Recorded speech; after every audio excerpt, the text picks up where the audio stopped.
G20 की बैठक से पहले दिल्ली की सजावट की बेहतरीन तस्वीरें सामने आ रही हैं। वाकई में 30 सेकंड में भारत मंडपम से लेकर राजघाट तक दिल्ली में लाइटिंग का नजारा आप देखिए। G20 के लिए दिल्ली सज चुकी है। भारत मंडपम से लेकर राजघाट तक रात के वक्त दिल्ली जगमगा रही है। भारत मंडपम, जहां G20 की बैठकें होंगी, वहां के आसपास के सभी इलाकों में लाइटिंग की गई है। परिसर के अंदर भी लेजर लाइट्स लगाई गई हैं। इसके अलावा राजघाट को भी सजाया गया है।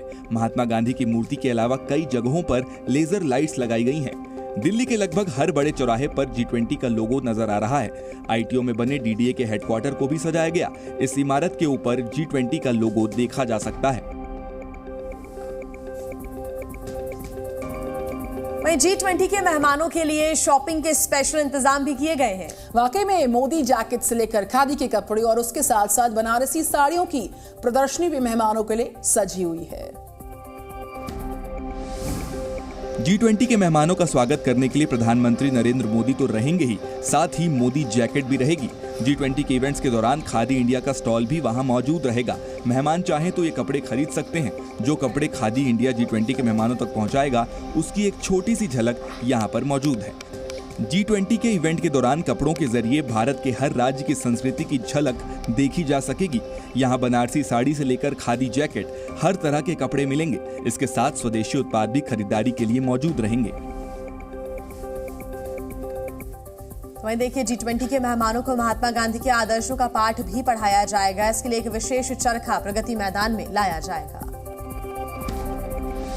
दिल्ली में G20 समिट के दौरान विदेशी मेहमानों को राष्ट्रपिता महात्मा गांधी के आदर्शों की झलक भी दिखेगी। विदेशी मेहमानों के लिए महात्मा गांधी का चरखा भारत मंडपम में मौजूद रहेगा और ये चरखा सिर्फ प्रदर्शनी के लिए नहीं रहेगा। मेहमान चाहें तो उन्हें चरखा चलाना भी सिखाया जाएगा। इसके अलावा महात्मा गांधी के संदेश भी विदेशी मेहमानों तक पहुंचाए जाएंगे। फिलहाल इस चरखे को दिल्ली में खादी इंडिया के एग्जीबिशन में रखा गया है। इसे जल्द ही कार्यक्रम वाली जगह तक पहुंचाया जाएगा। श्री कृष्ण जन्माष्टमी से पहले मथुरा में कैसी तैयारियां की जा रही हैं, हम आपको बताते हैं और दिखाते हैं 30 सेकंड में पूरी खबर। भगवान श्री कृष्ण के जन्मोत्सव को लेकर मथुरा में तैयारियां जोरों पर हैं। कल यानी 7 सितंबर को देश भर में जन्माष्टमी मनाई जाएगी। जन्माष्टमी के लिए मथुरा को भव्य तरीके से सजाया गया है। श्री कृष्ण जन्मभूमि के पास पोतरा कुंड पर म्यूजिकल फाउंटेन लगाया गया है। इसके साथ कई और मंदिरों को भी सजाया जा रहा है। वहीं मथुरा के केशव देव मंदिर में आज से ही जन्मोत्सव की शुरुआत हो गई। हर साल की तरह इस साल भी जन्माष्टमी के दिन लाखों लोगों की भीड़ ब्रज क्षेत्र पहुंचने वाली है। लिहाजा सुरक्षा के भी पुख्ता इंतजाम किए गए हैं।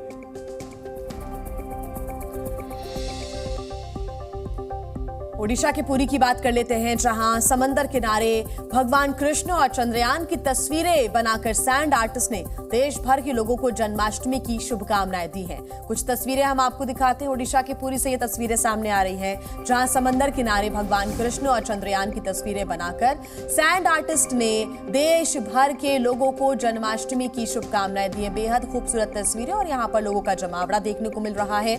लोग यहाँ पर आकर फोटो भी खिंचवाते हुए नजर आ रहे हैं। इस फोटो में आप देख रहे हैं कि कैसे श्री कृष्ण बाल रूप में आपको नजर आएंगे और कृष्ण जन्माष्टमी के पहले हैप्पी जन्माष्टमी का संदेश देते हुए, सभी को बधाई देते हुए सैंड आर्टिस्ट ने ये खूबसूरत तस्वीरें उकेरी है। यहां पर लोगों की भीड़ देखने को मिल रही है।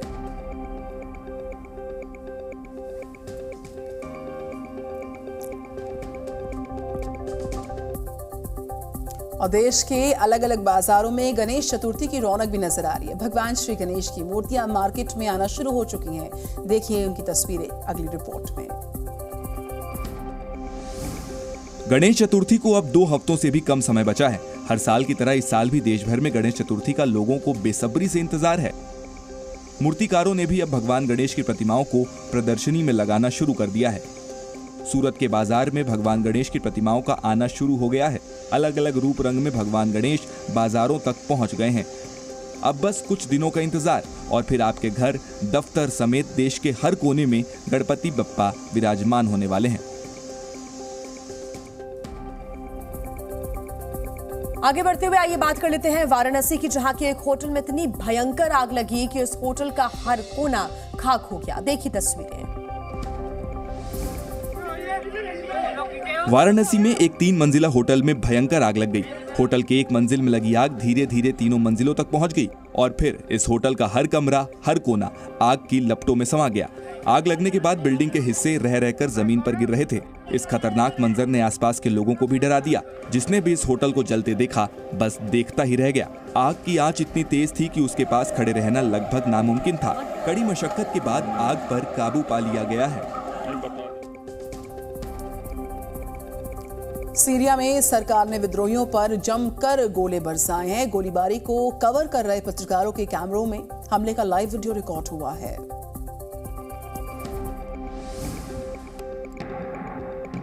सीरिया में एयर स्ट्राइक की लाइव तस्वीरें सामने आई हैं।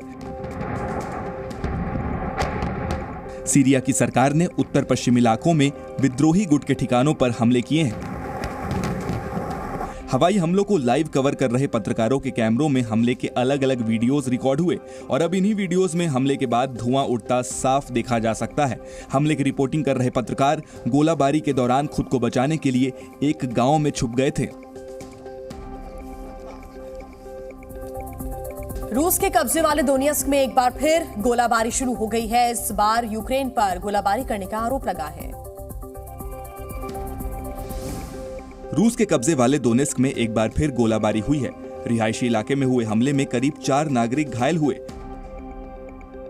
रूस ने यूक्रेन की सेना पर हमले के आरोप लगाए हैं। स्थानीय लोगों के मुताबिक आसपास के इलाकों में पहले भी ऐसे हमले हो चुके हैं, मगर दोनेत्स्क का ये इलाका ऐसे हमलों से दूर था।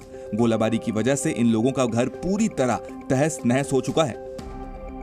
हमले में एक बूढ़ी महिला के मरने की भी आशंका जताई जा रही है। हालांकि इसकी कोई आधिकारिक पुष्टि नहीं है।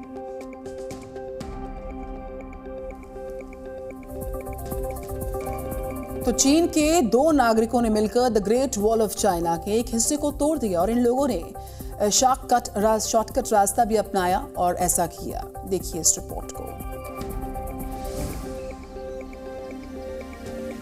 यूनेस्को की विश्व धरोहर की लिस्ट में शामिल the great wall of China के एक हिस्से को कुछ लोगों ने तोड़ दिया। बताया गया कि शॉर्टकट रास्ता बनाने के लिए कुछ लोगों ने चीन की इस ऐतिहासिक दीवार को तोड़ा है। चीन के प्रशासन ने इसकी तस्वीरें जारी की हैं, जिसमें टूटी हुई दीवार के पास एक शॉर्टकट रास्ता भी देखा जा सकता है। स्थानीय प्रशासन के मुताबिक 10 दिनों पहले 24 अगस्त को उन्हें दीवार को डैमेज करने की खबर मिली थी। जांच के बाद 2 लोगों को हिरासत में लेकर पूछताछ की जा रही है।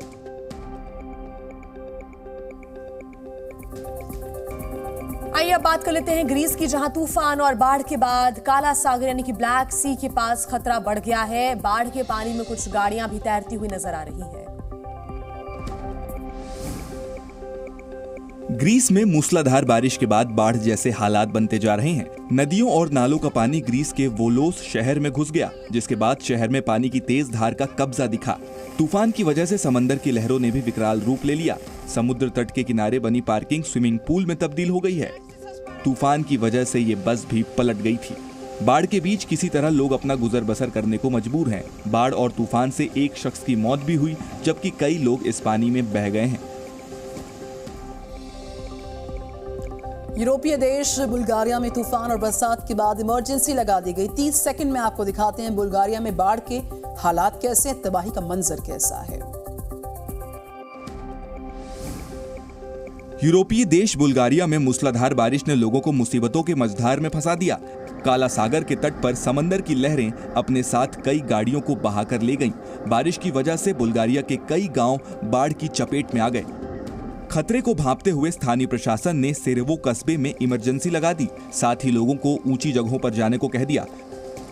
पुलिस और फायर टेंडर्स फिलहाल लोगों को किसी तरह बचाने में जुटे हैं। बाढ़ की वजह से कई सड़कों को भी बंद करना पड़ा। Z News.